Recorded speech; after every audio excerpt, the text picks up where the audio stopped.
What's up, everybody? Welcome to part 11 of sculpting. Here we are, we're just continuing adding in the muscle definition. Nothing super crazy going on just yet.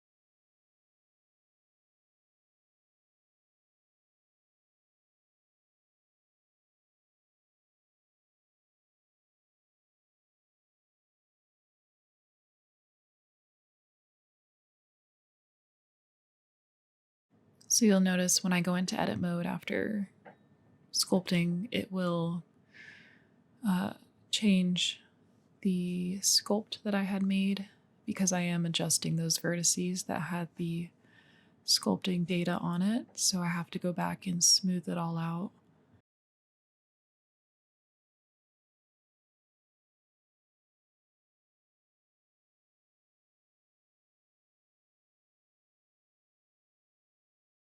So right now I'm on a multi-res of 5, but in the viewport I have it as 4 just because my iMac could not handle too many subdivisions. The most I go to is 6.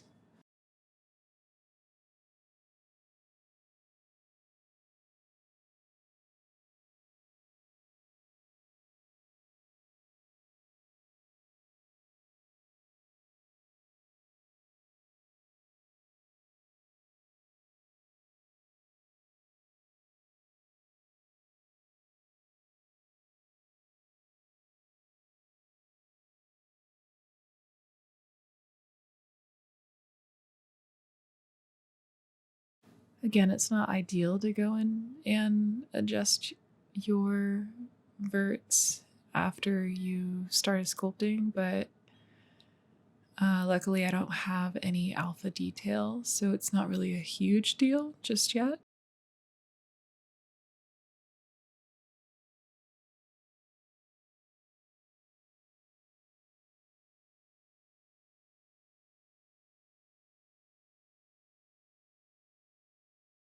I'm using that sharp draw brush to add in some kind of fine lines.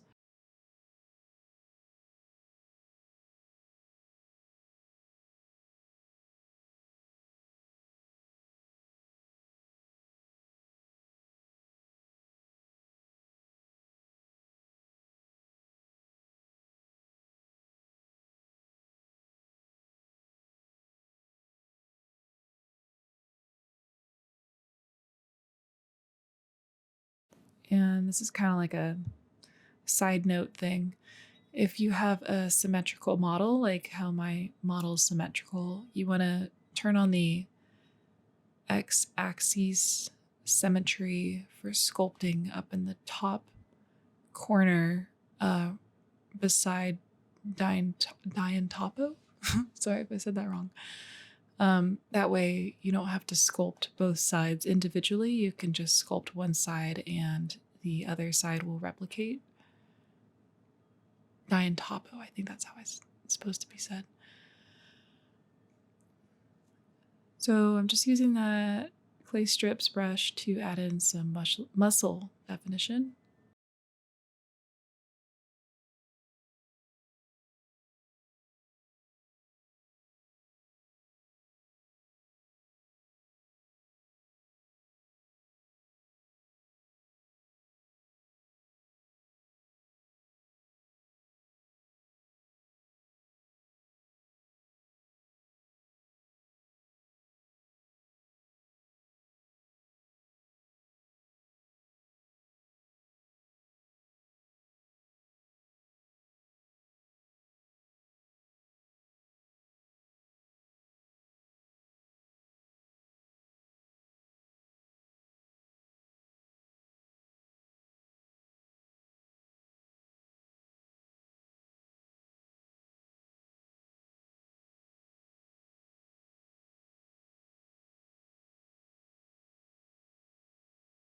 So at the end of this sculpting series, I've already completed it, but I have about like 50 saved files overall, including the modeling and sculpting. So it just goes to show you how much I don't trust my computer to work when I'm using it. It's really sad, but I have a new computer now, so hopefully those trust issues will go away, but we'll see.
Now I start approaching the eye here,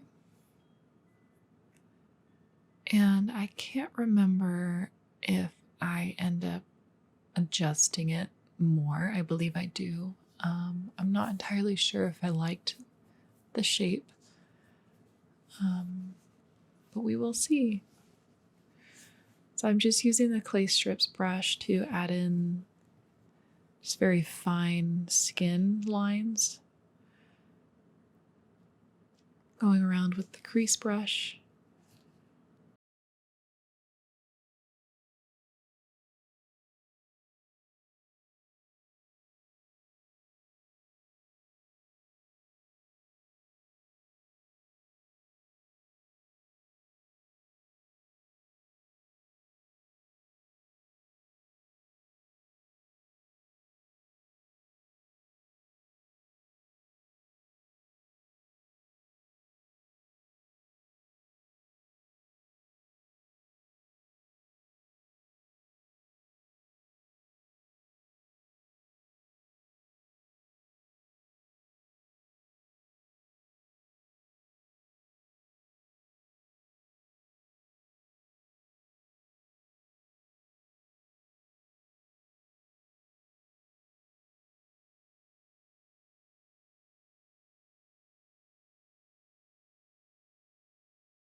As you can see here, there's nothing super special going on. I'm just trying to add in some more detail,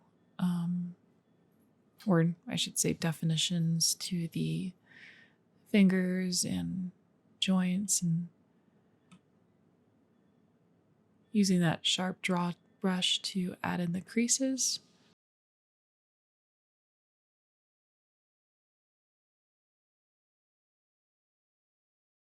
I like to use the scrape tool for the fingernails. I found that it adds in that level of detail that makes it look like the nails have been used, I guess, if that makes sense. Kind of scuffs them up a little bit.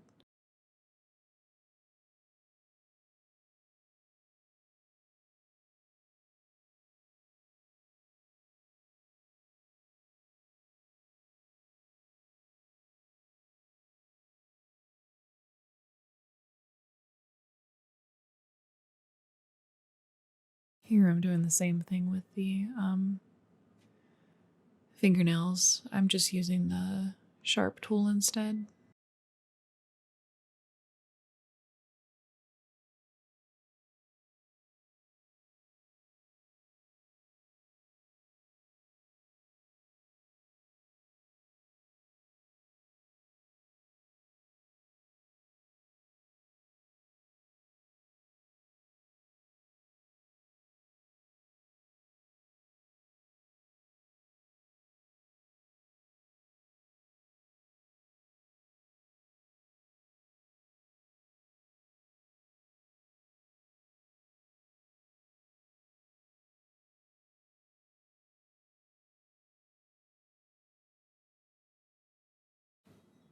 So I just added those faces to a vertex group, and I assigned them.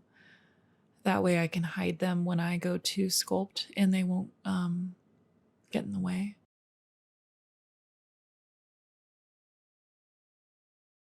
I think I end up actually just, I tried to use the clay strips brush to add in some skin fold detail, I guess, around the fingers, but then I didn't like the way it looked, so I just controlled Z'd it.